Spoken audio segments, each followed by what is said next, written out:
Canada வரதுக்கு முன்னாடி நான் ஃபாலோ பண்ணின 5 இம்பார்ட்டன்ட் ஸ்டெப்ஸ்ல பார்ட் 1 வீடியோல ஸ்டெப் 1 அண்ட் ஸ்டெப் 2 பார்த்தோம். Airbnb எப்படி புக் பண்ணணும், கனடா வந்த உடனே ஃபோன் நெட்வொர்க் எப்படி ரெடி பண்ணணும்ன்றத பத்தி. இப்போ இந்த பார்ட் 2ல ஸ்டெப் 3, 4 அண்ட் 5 பார்க்க போறோம். இந்த விஷயங்கள் தெரியாம வந்தீங்கன்னா unnecessary ஸ்ட்ரெஸ் ஆகும், எக்ஸ்ட்ரா மணி கூட வேஸ்ட் ஆகலாம். நான் கனடா வந்தப்ப பண்ணின மிஸ்டேக்ஸை உங்களோட ஷேர் பண்றேன். நீங்க அந்த மிஸ்டேக்கை பண்ணாம இருங்க. வாங்க வீடியோக்குள்ள போலாம். ஸ்டெப் 3க்குள்ள போறதுக்கு முன்னாடி குயிக்கா பார்ட் 1 ரீகேப் பண்ணிடலாம். Step 1, Airbnb. கனடா வரதுக்கு முன்னாடியே டெம்பரரி ஸ்டே புக் பண்ணிட்டு வாங்க.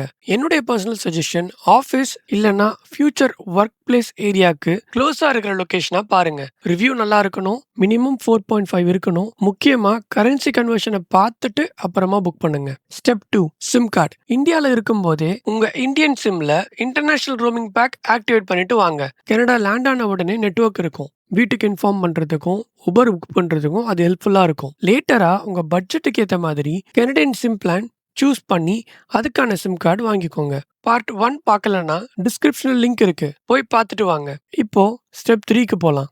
Step 3, Forex and cash. இது ரொம்ப இம்பார்ட்டன்டான ஒரு விஷயம். யாரும் இதை ப்ராப்பர்லி சொல்ல மாட்டாங்க. கனடால most of the payments credit card மூலம் தான். ஏன்னா கிரெடிட் ஸ்கோர் இல்லாம இங்க எதையுமே பண்ண முடியாது. ஸோ அதுக்காகவே கனடால மோஸ்ட் ஆஃப் த பேமெண்ட் எங்க போனாலும் பீப்புள்ஸ் வந்து கிரெடிட் கார்டை யூஸ் பண்ணுவாங்க. ஆனா நம்ம வந்த புதுசுல நம்ம அப்பதான் லேண்ட் ஆயிருப்போம். நம்ம எந்த கிரெடிட் கார்டை யூஸ் பண்றது? நம்மளோட இந்தியன் கிரெடிட் கார்டை கனடால எதுக்காவது யூஸ் பண்ணோம்னா அப் டு 3.5% வரைக்கும் Forex சார்ஜஸ் போடுவாங்க. அதாவது உங்களோட கரன்சி கன்வர்ஷன் சார்ஜஸ், டாக்ஸஸ், அப்படி இப்படின்னு நிறைய செலவாகும். ஏன்னா அந்த மிஸ்டேக்கை தான் நான் பண்ணேன். நான் வந்த புதுசுல என்னோட உபர் புக்கிங்க்கு என்னோட SBI இந்தியன் கிரெடிட் கார்டை யூஸ் பண்ணியிருந்தேன். யூஸ் பண்றப்ப நல்லா தான் இருந்துச்சு. லேட்டரா பில் பாக்குறப்ப தான் அப்பாடியோன்னு ஆயிடுச்சு. ஸோ நான் பண்ண அந்த தப்ப நீங்க பண்ணாம இருங்க. அதுக்கு தான் நீங்க இந்தியால இருந்து கிளம்புறதுக்கு முன்னாடியே Forex கார்டு வாங்கிக்கோங்க அப்படின்னு சொல்றேன். ஸோ Forex கார்டுனா என்ன? எனக்கு நான் கனடா வர போறேன் அப்படின்றப்ப என் கம்பெனில இருந்து சஜஸ்ட் பண்ணி அவங்க ஒரு Forex கார்டை வாங்கி கொடுத்தாங்க. ஸோ Forex கார்டுனா என்னன்னா உங்களோட ஃபாரின் கரன்சியை ஒரு டெபிட் கார்டு மாதிரி ஒரு கார்டுல கிரெடிட் பண்ணி கொடுப்பாங்க. ஸோ அந்த கார்டை உங்க டெபிட் கார்டு மாதிரி நீங்க யூஸ் பண்ணணும். நீங்க எவ்வளவு அமௌண்ட் வேணா லோட் பண்ணலாம். லோட் பண்ண அமௌண்ட்டை நீங்க வித்ட்ரா பண்ணலாம். கார்டுல அட்வான்டேஜ் என்னன்னா கனடால அந்த கார்டை நீங்க யூஸ் பண்றப்ப உங்களுக்கு எந்த விதமான கன்வர்ஷன் ஃபீஸும் இருக்காது. ஏன்னா நீங்க லோட் பண்ற அமௌண்ட் கனடியன் டாலர்ஸாவே லோட் பண்ணி இருப்பீங்க. இந்தியால நிறைய Forex கார்டு ஆப்ஷன்ஸ் வந்து இருக்கு. அதுல எது பெஸ்ட் வாங்க பாப்போம். நான் முன்னாடியே சொன்ன மாதிரி நார்மல் கார்டுக்கும் Forex கார்டுக்கும் பெரிய வித்தியாசம்லாம் ஒன்றும் இல்லை. ஆனா முன்னாடி சொன்ன மாதிரியே ஒரு நல்ல அட்வான்டேஜ் இருக்கு. Forex கார்டுக்கு அடிஷ்னலா நீங்க எந்த ஒரு சார்ஜஸும் பே பண்ண மாட்டீங்க. அதுவே நீங்க உங்க டெபிட் கார்டு இல்ல கிரெடிட் கார்டை யூஸ் பண்றப்ப up to 3.5% Forex charges apply ஆகும். பிளஸ் 18% GST இருக்கும். உங்க பேங்க்குக்கு ஏத்த மாதிரி ஹிடன் சார்ஜஸ் அப்ளை ஆகவும் வாய்ப்பு இருக்கு. பிளஸ் உங்களோட கரன்சி கன்வர்ஷன் ரேட்டும் டேக்கு ஏத்த மாதிரி வேரி ஆகிக்கிட்டே இருக்கும். அதுவே நீங்க Forex கார்டுல ஒன்ஸ் நீங்க அமௌண்ட் கனடியன் டாலர்ஸா லோட் பண்ணிட்டீங்கன்னா நீங்க கனடால யூஸ் பண்றப்ப உங்களுக்கு 0 ஃபாரின் கன்வர்ஷன் சார்ஜஸ், எந்த ஒரு அடிஷனல் டாக்ஸஸ் எதுவும் பிடிக்க மாட்டாங்க. நீங்க போடுறப்ப எந்த அமௌண்ட் இருக்கோ அந்த ரேட் அப்படியே லாக்ட் இன் ரேட் ஆயிடும். சேஃபா இருக்கும். ஒரு ஆப் மூலமாவே உங்களோட கார்டுல எவ்வளவு அமௌண்ட் இருக்கு, நீங்க எவ்வளவு ஸ்பெண்ட் பண்ணிருக்கீங்க அப்படின்ற எல்லா டீடைல்ஸையும் பார்த்துக்க முடியும். ரெகுலர் டெபிட் கார்ட்ஸ் மாதிரியே இதுலயும் நீங்க வைஃபை டேப்பிங் எல்லாத்துக்காகவும் இந்த Forex கார்டு நீங்க யூஸ் பண்ணிக்கலாம். இந்தியாவில் அவைலபிளா இருக்கக்கூடிய பெஸ்ட் Forex கார்ட்ஸை இங்க லிஸ்ட் அவுட் பண்ணிருக்கேன். Number 1, neo global card. என்னோட டாபிக்கா இந்த கார்டை தான் நான் சொல்லுவேன். ஏன்னா 0% மார்க்அப் ஃபீஸ், டிஃப்ரெண்ட் கரன்சிஸை நீங்க லோட் பண்ணிக்கலாம். கனடியன் டாலர்ஸ் மட்டும் இல்லாம யூரோ, பவுண்ட், US டாலர்ஸ் அப்படின்னு சொல்லிட்டு அப் டு 130+ கரன்சிஸை நீங்க இதில் லோட் பண்ணிக்க முடியும். உங்களுக்கு UPI வழியாகவும் ரீலோட் பண்ண முடியும். ரொம்ப ஈஸியா இருக்கும். இது எல்லாமே ஒரு மொபைல் ஆப்ல நீங்க கண்ட்ரோல் பண்ணவும் முடியும். ரெண்டாவது சஜஷன், புக் மை Forex. இதுலயும் 0 மார்க்அப் ஃபீஸ், உங்களுக்கு அப் டு 14 கரன்சிஸ் வந்து பண்ண முடியும். உங்களுக்கு இதுல லான்ச் ஆக்சஸ்ன்றது பெருசா எதுவும் இருக்காது. ஆப் கண்ட்ரோல் கண்டிப்பா அவைலபிள் இருக்கு. மூணாவது card Scapia. It's kind of credit card. உங்களுக்கு 0 மார்க்அப் ஃபீஸ் இருக்கும். ப்ரீலோட் எதுவும் பண்ண வேண்டாம். பட் ஸ்பெண்ட் பண்றப்ப கொஞ்சம் யோசிச்சு புத்திசாலித்தனமா யூஸ் பண்ணுங்க. Because it's not like other cards. இது ஒரு கிரெடிட் கார்டு. நீங்க யூஸ் பண்ற அமௌண்ட் திருப்பி பே பண்ற மாதிரி இருக்கும். ஆப் ஃபெசிலிட்டியும் இருக்கு. ஸோ உங்களுக்கு பேங்க் ஓரியன்டட் Forex கார்டு வேணும் அப்படின்னா என்னோட suggestion HDFC multi currency card. இதுல 2% Forex ஃபீஸ் சார்ஜ் பண்ணுவாங்க. பிளஸ் உங்களுக்கு GSTயும் ஆட் ஆகும். ஆனுவல் ஃபீயா 500 ருபீஸ் இருக்கும். இதுல கவனமா பாத்துக்கோங்க. அப் டு 25 கரன்சிஸ் நீங்க லோட் பண்ண முடியும். நெட் பேங்கிங் ஃபெசிலிட்டியும் இருக்கு. நான் சொன்னது வெறும் ஃபியூ கார்ட்ஸ் மட்டும்தான். இது மாதிரி நிறைய கார்ட்ஸ் மார்க்கெட்ல அவைலபிளா இருக்கு. ஸோ எந்த ஒரு கார்டை நீங்க வாங்குறதுக்கு முன்னாடியும் அதோட டேர்ம்ஸ் அண்ட் கண்டிஷனை தெளிவா பார்த்து படிச்சுட்டு அப்புறமா வாங்கிக்கோங்க. இப்போ என்னோட பர்சனல் ரிசர்ச்ல நான் பார்த்த டாப் 3 கார்ட்ஸ உங்களுக்கு சொல்றேன். இப்ப நீங்க ஸ்க்ரீன்ல பார்க்குற இந்த 3 கார்டும் என்னோட டாப் 3 சாய்ஸஸ். இதுல நம்பர் 1 நான் நியோ குளோபலுக்கு கொடுத்திருக்கேன். Simple reason 130 plus currencies. மத்த எந்த ஒரு கார்டுமே இத்தனை வகையான கரன்சிஸ லோட் பண்றதுக்கு அலோவ் பண்ணல. Plus 0 markup fee. Not only for Canada. உங்களோட இன்டர்நேஷனல் ட்ரிப் போறீங்கன்னா கூட இந்த கார்டு யூஸ்ஃபுல்லா இருக்கும். Number 2 Book My Forex and 3 Scapia. But Scapia book பண்றீங்கன்னா கொஞ்சம் உஷாரா இருந்துக்கோங்க. It's not debit, it's a credit card. So இந்த 3 கார்டுல உங்களோட சிச்சுவேஷனுக்கு எந்த கார்டு சூட் ஆகும்னு நீங்க ஃபீல் பண்றீங்களோ, அந்த கார்ட அப்ளை பண்ணிக்கோங்க. ஆனா 3மே இந்தியன் கிரெடிட் கார்ட்ஸ விட 100% better. So always 0% markup cards இருக்கிறது தான் டிராவலிங்ஸ்க்கு பெஸ்ட்டான ஒரு கார்டு.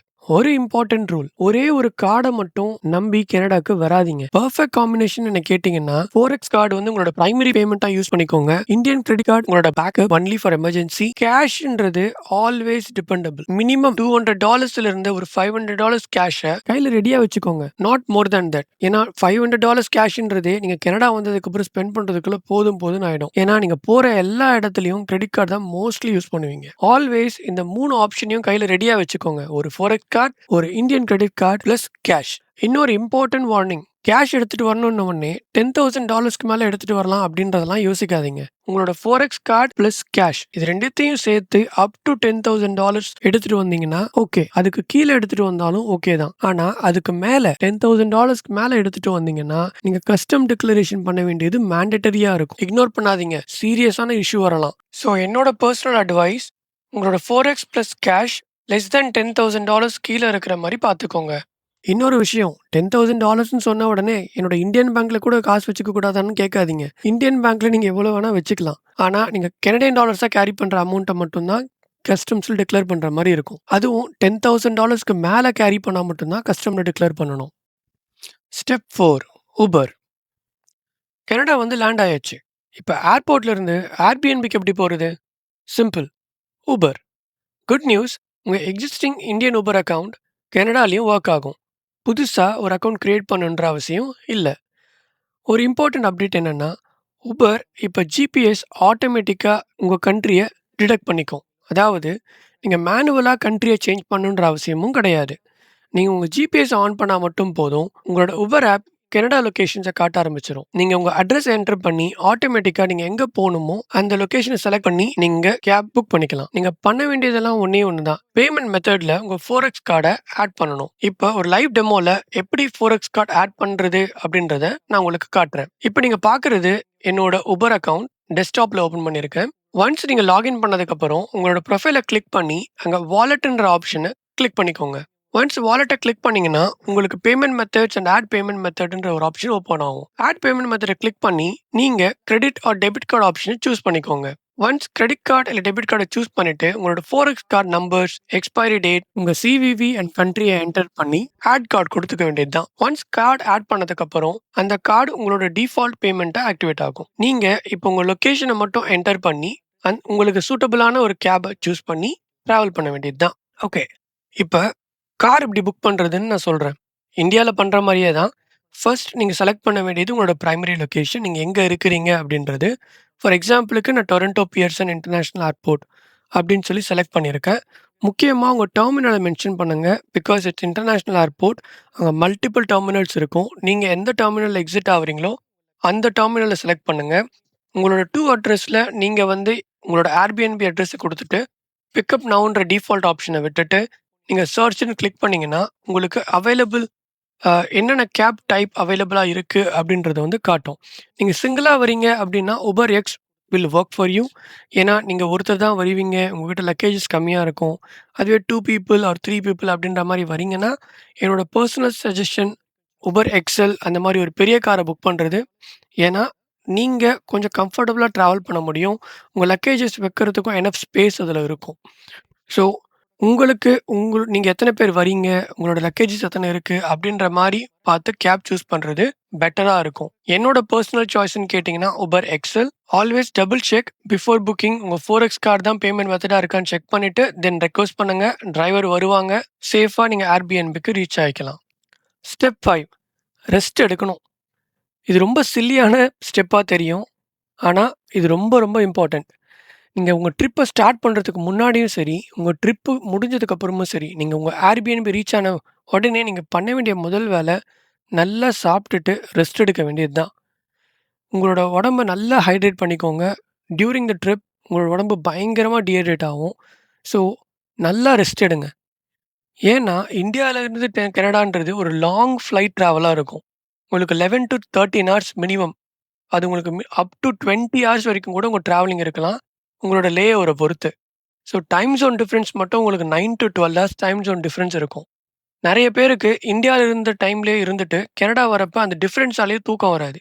ஸோ, உங்க டயர்டா இருக்கிறப்பவே நல்லா ரெஸ்ட் எடுத்தீங்கன்னா, உங்களுக்கு நல்லா தூக்கம் வரும். உங்க பாடி எக்ஸாஸ்ட் ஆகாம ரிலாக்ஸ் ஆகும். ஸோ, கண்டிப்பா ரெஸ்ட் எடுங்க. இல்ல நான் ரீச் ஆயிட்டேன். நான் அடுத்த ஸ்டெப் பண்ணணும். உடனே போய் நான் சிம் எடுக்கணும். நான் சிம் கார்டு வாங்க போறேன். இல்ல நான் அடுத்த வேலைய பார்க்க போறேன் அப்படின்றது பண்ணாதீங்க. அது ரொம்ப பெரிய தப்பு. ஃபர்ஸ்ட் நல்லா ரெஸ்ட் எடுங்க. நெக்ஸ்ட் டே எல்லா விஷயத்தையும் ஸ்டார்ட் பண்ணுங்க. உங்க உடம்பு நல்லா இருந்துச்சுன்னா, எல்லா விஷயமும் நல்லா நடக்கும். ஒரு அடிஷனல் டிப். ஸோ, நீங்க லே ஓவர் ஃப்ளைட்ஸ்ல வரீங்க அப்டின்னா, முக்கியமா ஆம்ஸ்டர்டாம்ல வரீங்கன்னா, நல்லா கவனிக்க வேண்டிய ஒரு விஷயம், உங்களோட கேட் நம்பர மாத்தி வேற கேட்டுக்கு போயிடாதீங்க. ஏன்னா, நான் பண்ண ஒரு பெரிய தப்பு.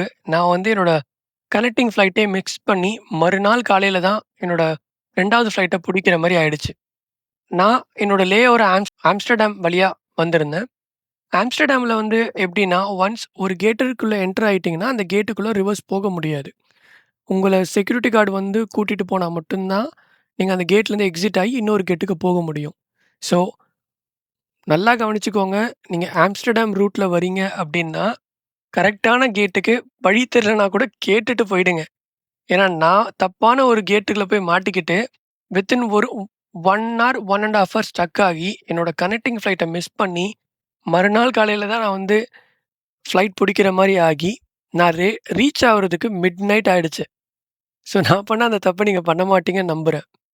ஓகே. இப்ப நான் என்னோட 5 ஸ்டெப்ஸையும் நான் சொல்லி முடிச்சுட்டேன். லெட்ஸ் குயிக்கா ஒரு ரீகேப் பார்த்துடலாம். ஸோ கனடா வரதுக்கு முன்னாடியே நீங்க பண்ண வேண்டிய 5 ஸ்டெப்ஸ். Step 1 Airbnb. நல்ல 4.5 ரேட்டிங்க்கு மேல இருக்கக்கூடிய உங்க ஆஃபீஸ் லொகேஷனுக்கோ, இல்ல காலேஜ் லொகேஷனுக்கோ நியர்பையா இருக்கக்கூடிய ஒரு ப்ராப்பர்ட்டியா பார்த்து புக் பண்ணிட்டு வாங்க. ஸ்டெப் 2 உங்களோட இந்தியன் சிம் கார்ட்ல இன்டர்நேஷனல் ரோமிங் பேக் ஆக்டிவேட் பண்ணிட்டு வாங்க. லேண்ட் ஆன உடனே கனெக்டடா இருக்கணும். லேட்டரா ஃபைடோவோ இல்ல ராஜர்ஸோ உங்களுக்கு எது சூட்டபிளான பேக்கேஜா இருக்கோ அந்த சிம் கார்டு வாங்கிக்கலாம். Step 3 4x card plus cash. Neo Global zero markup fee. என்னோட blind suggestion. Plus $200 to $500 cash எமர்ஜென்சிக்கு கையில வச்சுக்கிறது ரொம்ப நல்லது. $10,000 லிமிட் மறக்காதீங்க. இல்லனா கஸ்டம்கிட்ட டிக்ளேர் பண்ற மாரி இருக்கும். Step 4 Uber. 4x கார்டை கண்டிப்பா ஆட் பண்ணணும். அதுதான் ஃபர்ஸ்ட் உபர்ல. முடிஞ்ச அளவுக்கு Uber XL or Comfort book பண்ணிக்கோங்க for easy travel. Step 5 Airbnb reach ஆன உடனே நல்லா ரெஸ்ட் எடுங்க. ரஷ் பண்ணாதீங்க. அடுத்த நாள்ல எல்லாம் பண்ணிக்கலாம். இந்த 5 ஸ்டெப்ஸையும் ஃபாலோ பண்ணா கனடால உங்களோட ஃபர்ஸ்ட் டே என்னோட ஃபர்ஸ்ட் டேவை விட 100% பெட்டரா இருக்கும். நெக்ஸ்ட் வீடியோல கனடா லேண்ட் ஆன பிறகு என்ன பண்ணேன்றத சொல்றேன்.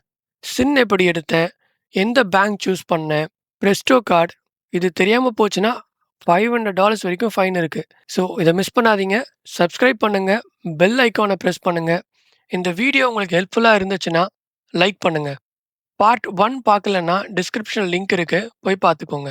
கனடா வரப்போற யாராவது தெரியும்னா ஷேர் பண்ணுங்க. உண்மையிலேயே ஹெல்ப்ஃபுல்லா இருக்கும். கமெண்ட்ல சொல்லுங்க உங்களுக்கு என்ன டவுட்ஸ் இருக்குன்னு. இந்த வீடியோல நான் சொல்லியிருக்க எல்லாமே என்னோட பர்சனல் எக்ஸ்பீரியன்ஸ் மட்டும்தான். எந்த ஒரு ப்ரொஃபஷனல் அட்வைஸும் கிடையாது. உங்களோட டிசிஷன்ஸ்க்கு குவாலிஃபைடான அட்வைசரை கன்சல்ட் பண்ணுங்க. நெக்ஸ்ட் பேஜ் ஆஃப் என்ஆர்ஐ டைரியில சந்திப்போம். பாய்.